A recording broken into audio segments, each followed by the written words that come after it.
Today, we're diving into something that's absolutely critical for Malaysia's future: lifelong learning. Now, this isn't just about taking a class here and there.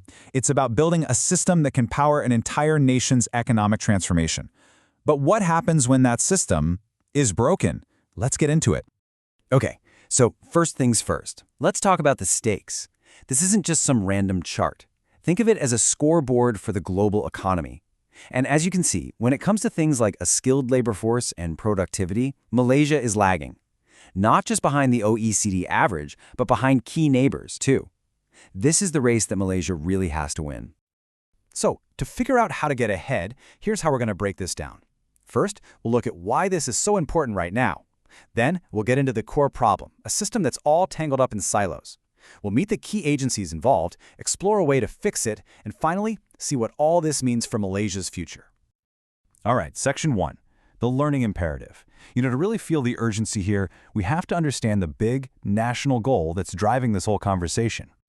Now, before we get any deeper, let's make sure we're all on the same page. When we say lifelong learning, or LLL, we're talking about, well, pretty much everything. It's the university degree, sure, but it's also on-the-job training, online courses, and even self-study. It's this idea of constantly learning and growing throughout your entire life. And here is exactly why that matters so much in Malaysia. Look at this number. Back in 2009, that was the percentage of the country's workforce that did not have a tertiary education. That's more than 3 out of every 4 workers. This isn't just a statistic, it represents a massive ocean of untapped human potential. And all of this, that big number we just saw, it feeds directly into this one massive national goal: moving Malaysia away from an economy that depends on manual labor to one that's driven by high-level skills, big ideas, and innovation. Lifelong learning isn't just a nice-to-have for this goal, it's literally the engine that's supposed to make it all happen. Okay, so the goal is clear, the need is urgent, so where's the disconnect? Well, as we're about to see, the system that's supposed to deliver all this learning is, to put it mildly, a mess. It's deeply fragmented. So you have to wonder, right? With all this talk about upskilling, why isn't it happening faster? What are the real barriers that you, an ordinary person just trying to get ahead, are actually running into? Well, the problems are kind of baked into the system itself. There isn't a single national policy, which means standards are all over the place. You have different groups running programs that basically do the same thing. But honestly, for you, the individual learner, that last one is the real killer: recognition. The credits you work so hard for in one place might be completely worthless somewhere else. And this quote right here just says it all, doesn't it? I mean, imagine spending your own time and money on a course from a private provider, thinking it's a stepping stone to a university, only to hit a brick wall and find out it's a dead end. That's the frustrating reality for way too many people. So what's the fallout from all this? Well, it's a huge drag on everything. For learners, it creates this constant uncertainty. Is this course even worth it? For employers, it erodes their confidence in the qualifications they're seeing. And for the country as a whole, it just slows everything down, putting the brakes on that big economic goal. So how did we get here? To figure that out, you've got to look at who's in charge. Understanding the different agencies involved shows you exactly how these silos got built in the first place. At first glance, this map looks like a tangled web. And honestly, for a lot of learners, that's exactly what it feels like. You've got ministries, development plans, different councils. All of them are connected to lifelong learning, but there's no clear, single authority making sure they all work together.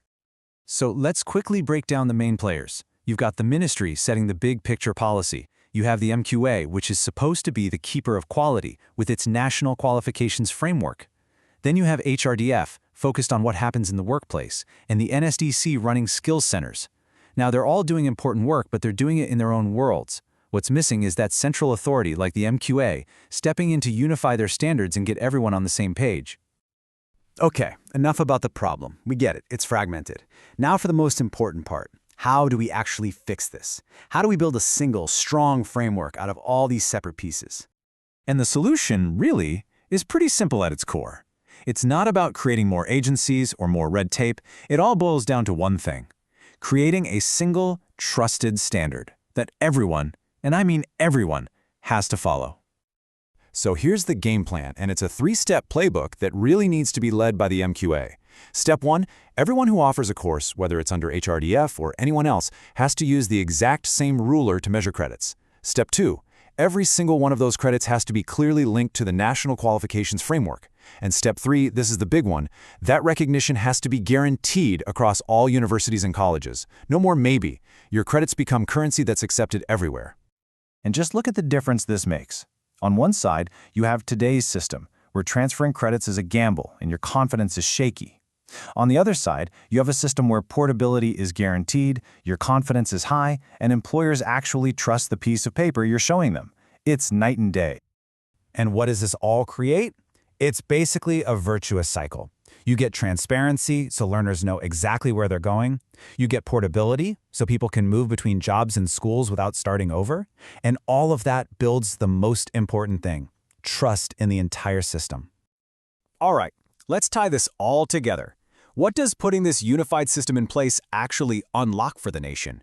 What does this future-ready workforce really look like? Remember that massive pool of talent we talked about at the very beginning? Well, here it is. We're talking about 9 million workers, 9 million people who could be upskilled and empowered to drive that high-income, knowledge-based economy. That is the incredible scale of the opportunity here. So the takeaway is really clear. Things like micro-credentials and short courses can be the powerful, flexible tools Malaysia needs, but they're only as good as the system they operate in. Fixing this isn't just about bureaucracy, it's about finally unlocking the full potential of the country's greatest asset, its people. And that leaves us with one final and really crucial question. The problem is clear. The solution is right there. The only question left is, will Malaysia seize this moment and unify its system to finally unlock the incredible potential of its people?